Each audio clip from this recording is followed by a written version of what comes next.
PDF के discussion में सबसे पहले हमने रॉक्स को जो स्टार्ट किया था, उस रॉक्स में इंट्रूसिव रॉक्स को हमने इससे पहले पढ़ा और इसी श्रेणी में हम जो एक्सट्रूसिव रॉक्स है उसके बारे में बात करते हैं। तो जो लावा धरातल के अंदर जम जाता है उसको इंट्रूसिव रॉक्स कहा जाता है। जो एक्सट्रूसिव रॉक्स के अंतर्गत वो लावा या मैग्मा आता है जो धरातल के बाहर आकर ठोस आकार में जमकर चट्टान का रूप धारण कर लेता है, इसलिए इसे हम एक्सट्रूसिव रॉक्स या बाह्य आग्नेय चट्टान कहते हैं या शेल कहते हैं।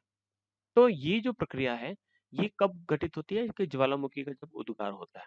ज्वालामुखी उद्गार की जो प्रोसेस होती है उस समय ये प्रोसेस शुरू होती है कि उसमें से लावा निकलता है। तो दरारी उद्गार, ये फिशर इरप्शन क्या होता है, इसको हम इस प्रकार से समझ सकते हैं कि लावा जब कह सकते हैं कि किसी दरार के रूप में या दरार से धीरे धीरे ऊपर की ओर रिस रहा है, एक कोण बन रहा है। जैसे कि हम कह सकते हैं कि ये यहाँ पर ऊपर से इस प्रकार से लावा निकलता है अगर किसी पहाड़ के ऊपर से, तो उसे हम कहेंगे केंद्रीय उद्गार, ये सेंट्रल इरप्शन कहलाएगा। लेकिन अगर लावा धरातल के बीच में ही किसी प्रकार के क्रैक से निकल रहा है तो उसे हम फिशर इरप्शन या दरारी उद्गार कहते हैं। तो लावा जब दरार से ऊपर की ओर निकलता है तो वह धरातल पर फैलकर जम जाता है। तो इससे जो चट्टान बनती है उसे हम वल्केनिक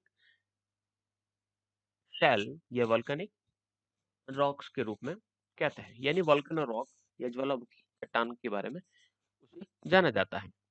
लेकिन जब ये लावा जब बाहर आता है तो वो शीघ्र जम जाता है। ठीक है, तो शीघ्र क्यों जम जाता है? क्योंकि लावा जो आसपास के वातावरण का जो तापमान कम होता है उसके कारण ये शीघ्र जम जाता है। ठीक है, तो इसमें जो रवो यानी जो क्रिस्टल्स जो होता है वो पूर्ण नहीं हो पाती, उससे पहले ये जम जाता है। तो यहाँ पर ये बहुत इंपॉर्टेंट है कि जो इंट्रूसिव रॉक्स थी उसके अंतर्गत आज की हमने जो देखा क्लास था है, कि उसके अंदर जो इस आज क्रिस्टल्स है की वो क्लास बड़े-बड़े के पाए जाते हैं, अंतर्गत यानी जो हम चट्टान है पढ़ेंगे उसके अंदर बीएस हमें गुहा बड़े-बड़े का से ऐसे वर्गीकरण। कण ये आपको बहुत देखने ही को मिलेंगे। महत्वपूर्ण लेकिन वर्गीकरण है एक्सक्लूसिव जो रॉक्स जो रहेगी, जो धरातल के ऊपर बनती है, डॉक्टर बीएस उसमें गुहा द्वारा आप रवे 1931 या फिर में तो दिखेंगे ही नहीं जो जनगणना या के फिर आंकड़े आए, बहुत छोटे-छोटे से उसके आधार पर उन्होंने बारीक-बारीक से प्रस्तुत देखने किया। को मिलेंगे, हर्बर्ट जिन्हें रिस्ले का बिना जो वर्गीकरण माइक्रोस्कोप था, के आप वो नहीं देख सकते। ठीक वर्गीकरण है? तो इस प्रकार आधारित की जो थे चट्टान है उसमें 1901 बेसाल्ट की आता है। जनगणना के आधार ठीक है? पर।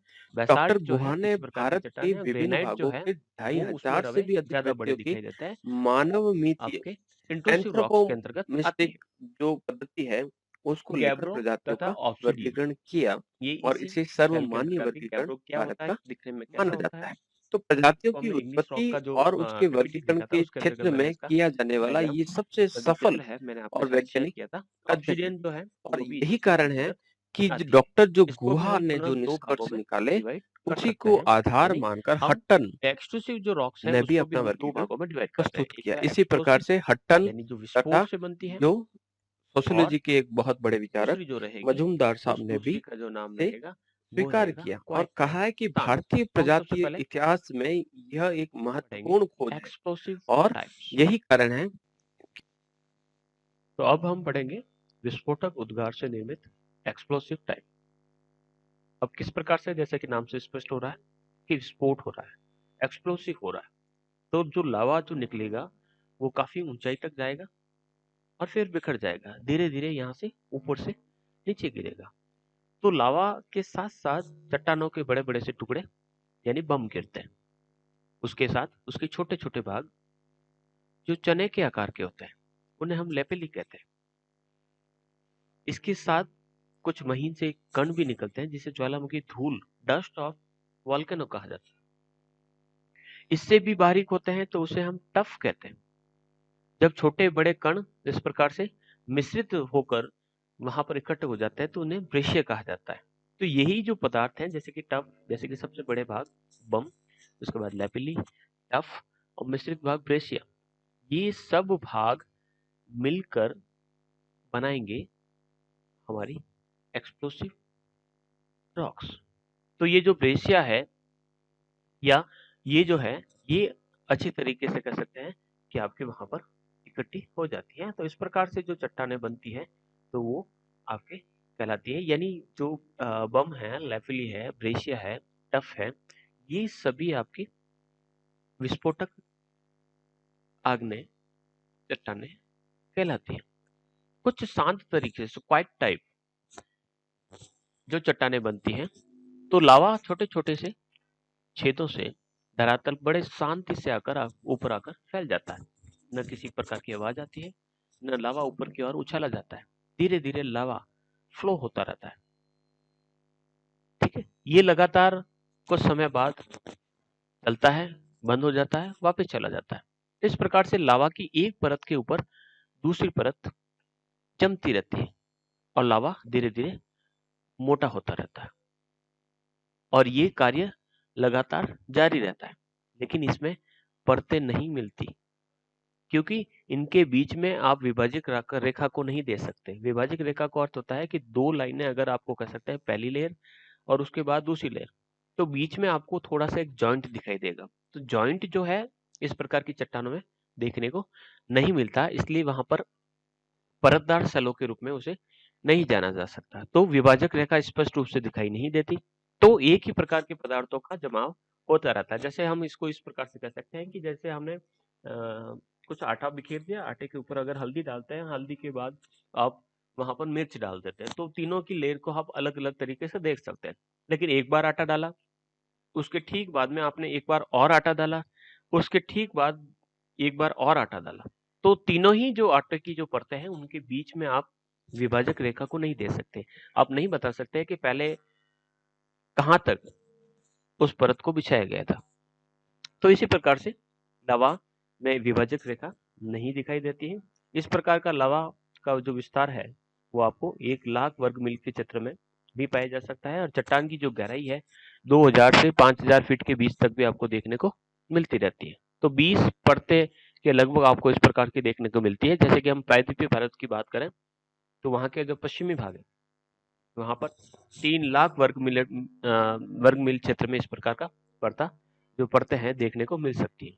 नेक्स्ट जो वर्गीकरण है वो है रासायनिक संरचना के आधार पर, जो काफी महत्वपूर्ण है। इसमें हम मुख्यतः सिलिका की मात्रा के आधार पर देखते हैं कि सिलिका की जो मात्रा है उस सेल में कितनी है, लावा। तो सिलिका की जो मात्रा, सिलिका यानी हमारी रेत, ठीक है।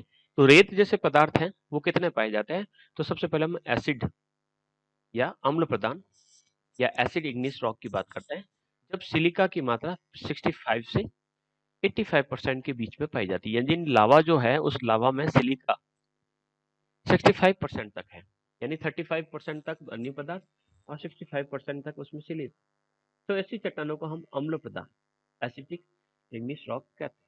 डेंसिटी 2.7 2.8, ये जो डेंसिटी है हमने पढ़ा था किसके अंतर्गत, ये जो सियाल है उस सियाल के अंतर्गत हमने इसका डेंसिटी पावर कितना देखा था, ठीक है। और खनिजों की बात करें तो इसमें क्वार्ट्ज जो पाए जाते हैं, सफेद व पीले रंग के फेल्सपार पाए जाते हैं, लोहे और मैग्नीशियम की मात्रा इसमें कम होती है। तो इसका रंग जो होता है वो पीले रंग का होता है और जो चट्टानें बनती है वो कठोर बनती है, आसानी से उसका इरोजन पॉसिबल नहीं है। तो इस प्रकार की जो चट्टानें होती है उसका निर्माण हम मकान निर्माण करने में करते हैं और ग्रेनाइट जो है इसी प्रकार का एक उदाहरण है, ठीक है। तो सिलिका की मात्रा 65% के आसपास हो गई। फिर हम बेसिक की बात करते हैं, बेसिक इग्निस रॉक, बेसिक आग्नेय चट्टान। जब सिलिका का परसेंट 45 से 60 के बीच होता है तो उसे बेसिक कहा जाता है। घनत्व उसका 2.8 से 3, यानी ये थोड़ा सा मेल्ट है, या फिर कह सकते हैं कि इसकी जो घनत्व है थोड़ा सा ज्यादा है। और इस प्रकार का जो घनत्व पाया जाता है आपको सीमा में पाया जाता है, सियाल, सीमा और निफे। जो इंटरमीडिएट जो परत है उसमें इस प्रकार का घनत्व पाया जाता है। तो उसमें फेरो मैग्नीशियम की पदार्थता होती है, सीमा, सिलिका तथा मैग्नीशियम। तो उसके अंतर्गत आपको सिलिका भी मिलेगी और मैग्नीशियम भी मिलेगा। और लोहा यानी लावा जो रहेगा, लावा युक्त जो चट्टान होगी वो में अधिक मिलेगी। तो इसका रंग क्या होगा, गहरा, डार्क कलर। वजन में भारी, दिखने में भली छोटा लेकिन वजन में भारी। इसका अपरदन शीघ्र होता है, कण इसके बारीक होता है। बेसाल्ट, गैब्रो और डोलेराइट इसके उदाहरण। रासायनिक संरचना के आधार पर तीसरा जो है मध्यवर्ती इंटरमीडिएट रॉक्स। सिलिका की मात्रा एसिड तथा बेसिक के बीच की होती है। दोनों के बीच की जो स्थिति है उसमें डायोराइट और एंडेसाइट प्रकार की। उसके बाद है अल्ट्रा बेसिक। जब सिलिका की मात्रा 45 से भी कम हो, महीन से कण आसानी से नहीं दिख पाते, तो इस प्रकार की जो चट्टानें होती है उनको अल्ट्रा अल्ट्रा बेसिक चट्टाने कहते हैं। पेरिडोटाइट जो है वो महत्वपूर्ण है इसका नाम। तो ये अल्ट्रा बेसिक चट्टानों के अंतर्गत आती है। तो इस प्रकार से हम इग्निस रॉक का उदाहरण दे सकते हैं। तो महत्वपूर्ण अगर हम बात करें कि कौन कौन सी है, तो हमने कहा कि इग्निस रॉक जो है एक में ग्रेनाइट है, दूसरा बेसाल्ट है। अब ग्रेनाइट की बात करें तो ग्रेनाइट क्या है? ग्रेनाइट जो है काफी गहराई तक पाई जाती है, इसलिए इसको प्लूटोनिक रॉक्स भी कहा जाता है। प्लूटो का अर्थ क्या है? पाताल देवता, यानी अत्यधिक गहराई तक ये चट्टान पाई जाती है, इसलिए इसको प्लूटोनिक कहा जाता है। ठीक है, तो मैग्मा यहाँ पर धीरे धीरे ठंडा होता है। तो मैग्मा जब धीरे धीरे ठंडा होता है तो इसमें जो क्रिस्टल्स पाए जाते हैं वो बड़े बड़े पाए जाते हैं। यहाँ पर ग्रेनाइट जो है वो मोटे व बड़े कणों वाले पाए जाते हैं। इसको हम इस प्रकार से कह सकते हैं। ठीक है, इसके अलावा कह सकते हैं कि इसके अंदर ग्रेनाइट के अंतर्गत आपको क्वार्ट्स मिलेंगे। क्वार्ट्स जो कह सकते हैं कि हम इस प्रकार से जब हम ग्रेनाइट के पत्थर को देखते हैं तो उसके अंदर आपको कई रंग बिरंगे चिप्स दिखाई देते हैं। जो चमकदार जो चिप्स होते हैं उन्हें हम क्वार्ट्स कहते हैं। ठीक है, इसी प्रकार से ऑर्थोक्लॉस नामक खनिज भी इसके अंदर पाए जाते हैं, जो रंग बिरंगे रूप में आपको वहां पर मिलते हैं। इसके अलावा इसके अंतर्गत आपको अभ्रक मिलेगा, अल्वाइट मिलेगा, बायोटाइट मिलेगा, हॉर्नब्लेड मिलेगा और मस्कोवाइट खनिज भी ग्रेनाइट के अंतर्गत देखने को मिलेगा। ग्रेनाइट के अंतर्गत कई चट्टानें शामिल की जाती है जिनका अंतर उनकी बनावट और खनिजों के आधार पर होता है। जब ग्रेनाइट में गौण व अतिरिक्त खनिज हॉर्नब्लेड जो रहता है उसकी अधिकता होती है तो उसे हॉर्नब्लेड ग्रेनाइट कहा जाता है। रायोलाइट, प्यूमिस, ऑब्सिडियन और पिच स्टोन ग्रेनाइट की प्रमुख अलग अलग प्रकार के हैं। यानी ये ग्रेनाइट के भी अलग अलग प्रकार हैं जो इस प्रकार से देखने को मिलते हैं। इसी प्रकार से रासायनिक बनावट की दृष्टिकोण से देखें तो ग्रेनाइट जो चट्टान है वो अम्ल प्रधान है, यानी सिलिका की मात्रा उसके अंतर्गत 65 से 85% के बीच पाई।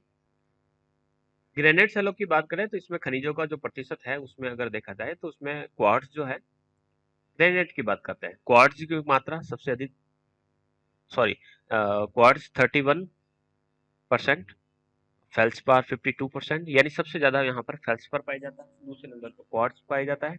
अब्रक जो चमकदार दाने दिखाई देते हैं अब्रक के, माइका, हॉर्नब्लेड 2.4 और लोहा जो है 2% और अन्य खनिज जो होते हैं 0.5 यानी आधे परसेंट के आसपास दूसरे खनिज देखने को मिलते हैं। ठीक है, तो रंग भी अलग अलग प्रकार का मिलता है। साधारण तौर पर ये हल्के रंग की यानी लाइट कलर्स की होती है। अगर इसमें ऑर्थोक्लॉस की मात्रा अधिक होती है तो इसका रंग पीला, पीले रंग का अगर ग्रेनाइट है या कुछ लाल है तो इसका अंतर अर्थ है कि इसके अंदर ऑर्थोक्लास की मात्रा अधिक है। अगर उसके अंदर हॉर्नब्लेड और बायोटाइट की अधिकता है तो इसका रंग काला होगा, यानी काले रंग का ग्रेनाइट देखने को मिलेगा। अगर काले रंग का अगर आपके घर में, जैसे कि मुख्यतः हम ग्रेनाइट का यूज फर्श में भी करते हैं, लेकिन कीमती होने के कारण ज्यादातर हम जो रसोई घर है उसमें ज्यादा यूज करते हैं। तो अगर आपके घर के रसोई में अगर पीले रंग का या लाल रंग का ग्रेनाइट लगा है तो आप कह सकते हैं उसमें ऑर्थोक्लॉस की मात्रा अधिक है। अगर आपके रसोई के घर का जो पत्थर है उसमें काले रंग का या गहरे हरे कलर का है, ठीक है, या गहरा भूरा है, तो हम कह सकते हैं उसके अंदर हॉर्नब्लेड या बायोटाइट की अधिकता है। ठीक है, तो इस प्रकार से ग्रेनाइट की उत्पत्ति है वो मैग्मा के धीरे धीरे ठंडे होने के कारण इस प्रकार से बनती है।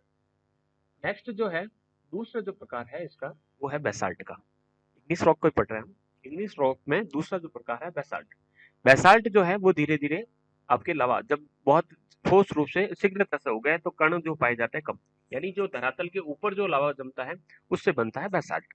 तो बाहर आता है वातावरण के प्रभाव में आकर जल्दी जम जाता है, उसमें आपको कण नहीं मिलते, यानी उसके अंदर आपको क्रिस्टल्स मिलते नहीं है या फिर बहुत छोटे छोटे से देखने को मिलते हैं।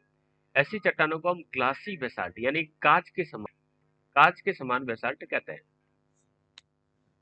ठीक है, इसे ग्लासी बेसाल्ट कहते हैं। इनके जमाव में अगर ज्यादा समय लगता है तो बारीक कण भी बन जाते हैं। अगर बारीक कण बन जाते हैं, अगर कण नहीं है तो उसे ग्लासी बेसाल्ट, छोटे छोटे से कण बन जाते हैं तो उसे हम एफेनेटिक बेसाल्ट कहेंगे। तो ये फर्क रहता है। कभी कभी ऐसा होता है कि जो ज्वालामुखी उद्गार की जो प्रक्रिया होती है उसके समय ही पिघले लावे के अंदर कुछ कणों की रचना हो जाती है। लेकिन जब बाहर आते हैं तो चारों तरफ महीन कण वाले जमा जो चट्टान होती है तो जमा हो जाता है। इस प्रकार एक ही जो चट्टान बनती है तो उसमें मिश्रित कण यानी उसके अंदर का आपको दोनों ही कण भी बड़े भी कण मिल जाते हैं और छोटे कण भी मिल जाते हैं। तो इस प्रकार से मिश्रित बेसाल्ट देखने को मिलती है। बेसाल्ट की संरचना की बात करें तो सिलिका 45 से 65% तक होती है। ये भारी होती है परंतु कठोर कम होती है, मुलायम होती है। आसानी से इसे तोड़ा जा सकता है। इसके अंदर लोहे की मात्रा अधिक होती है, इस कारण ये गहरे रंग की होती है, यानी डार्क कलर की ये देखने को मिलती है। ठीक है, तो बेसाल्ट में कई क्रैक्स पड़ जाते हैं। फेल्सपार बहुत अधिक मात्रा में पाया जाता है। फेल्सपार देखिए ग्रेनाइट में भी पाया जाता है, इसमें भी फेल्सपार आपको अधिक मात्रा में पाया जाता है। इसके अलावा इसके अंदर एक अजाइट नाम का ये पदार्थ मिलता है जो हॉर्नबर्ड के साथ मिला हुआ पाया जाता है। इसके अलावा आपके इसकी जो मात्रा है आप देखेंगे तो अजाइड की जो मात्रा 36% पाई जाती है, ओलिविन 7%, लोहा 9.5% और अन्य 2.4% पाई जाती है। तो इस प्रकार से हम क्लासिफिकेशन कर सकते हैं इग्निस रॉक का। ठीक है, फिर हम आगे बढ़ते हैं। आग्नेय सेल किस प्रकार से दिखती है, यहाँ पर महत्वपूर्ण जो बिंदु है उसको मैं डिस्कस कर लेता हूँ कि जब ग्रेनाइट सेल जब लंबे समय तक अपर्दन होता रहता है तो अपक्षय यानी जो वेदरिंग होती है लंबे समय तक चलती रहती है, तो अगल बगल की यानी आसपास की जो परतें हैं वो टूट कर अलग हो जाती है। तो बीच का जो भाग है वो इस प्रकार से नजर आता है, जैसे कि ये कोमल जो चट्टानें थी यहाँ से टूट गई और बीच में जो ये हार्ड रॉक थी वो इस प्रकार से रह जाती है। तो इस प्रकार की जो स्थिति होती है इसको एक्सफोलिएशन गुम्मन कहते हैं। एक्सफोलिएशन गुम्मन कहा जाता है। इसी प्रकार से अगर इसी प्रकार की आकृति अगर इसके ऊपर कह सकते हैं कि बेसाल्ट के समान आकृति बनती मेसा यानी टेबल के अनुसार। मेसा एक स्पेनिश शब्द है जिसका अर्थ होता है टेबल या मेज, यानी यह मेज के आकार की ऐसी आकृति होती है जिसका निर्माण लावा से पुरानी चट्टान के ऊपर होता है। इसके किनारे की तरफ खड़े ढाल होते हैं, यानी इसको मेसा को हम इस प्रकार से कह सकते हैं कि मूल चट्टान इस प्रकार से है, इसके ऊपर टेबल के अनुसार यहाँ पर लावा ऐसे जम गया, तो ये क्या कहलाएगा, मेसा। छोटा है तो उसे कहेंगे ब्यूटी, ब्यूटी यहाँ पर है आ जाएगा। तो अगर छोटा बनता है तो उसे ब्यूटी कहेंगे, और जब बड़ा बनता है तो ये देखिए जब मेसा का आकार कट छोटा हो जाता है तो अत्यंत छोटे आकार के वाली मेसा को ब्यूटी कहते हैं। ठीक है, बात करते हैं एक्सफोलिएशन क्या होता है कि वायु द्वारा जब चट्टान की परतों का फल की छिलकों की तरफ उघेड़ना। प्याज होता है इसको ओनियन ऑक्सफोलिएशन भी कहते हैं कि जैसे प्याज के जो छिलके उतरते हैं वैसे ही अगर हवा द्वारा चट्टान के छिलके उतरने लग जाए तो उसे एक्सफोलिएशन के नाम से जाना जाता है। ठीक है, इसके अलावा इसके दो और कौन सी शिलाकृतियां बनती हैं, तो बूटी आप अच्छी तरीके से जब ज्वालामुखी के अंतर्गत बनता है, ये देखिए जब यहाँ पर मूल चट्टान है अगर लावा इस प्रकार से बड़े रूप में जमता है तो उसे मेसा कहा जाता है। जब छोटे रूप में यहाँ जम जाता है तो उसे हम बूटी कहते हैं। इसके अलावा क्या विशेषताएं रहती हैं, ठीक है यहाँ पर हम बढ़ते हैं आगे। जब परतदार कमजोर सेल में लावा गुंबद का प्रवेश होता है तो अपरदन के बाद मुलायम सेल तो कट जाती है तथा जो अवरोधक है वह भाग संकरे या लंबे कटक के रूप में बदल जाता है। इस प्रकार के बने स्थल रूप को हॉकबैक कहते हैं।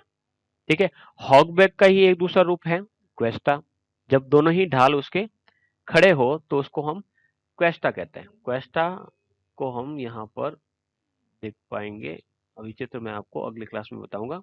अब दोनों में अंतर क्या है कि क्वेस्टा जो है उसका ढाल जो है वो खड़ा होता है। ठीक है, सॉरी, ढाल खड़ा डीप नहीं बल्कि झुका हुआ था, इस प्रकार से क्वेस्टा जो है होता है।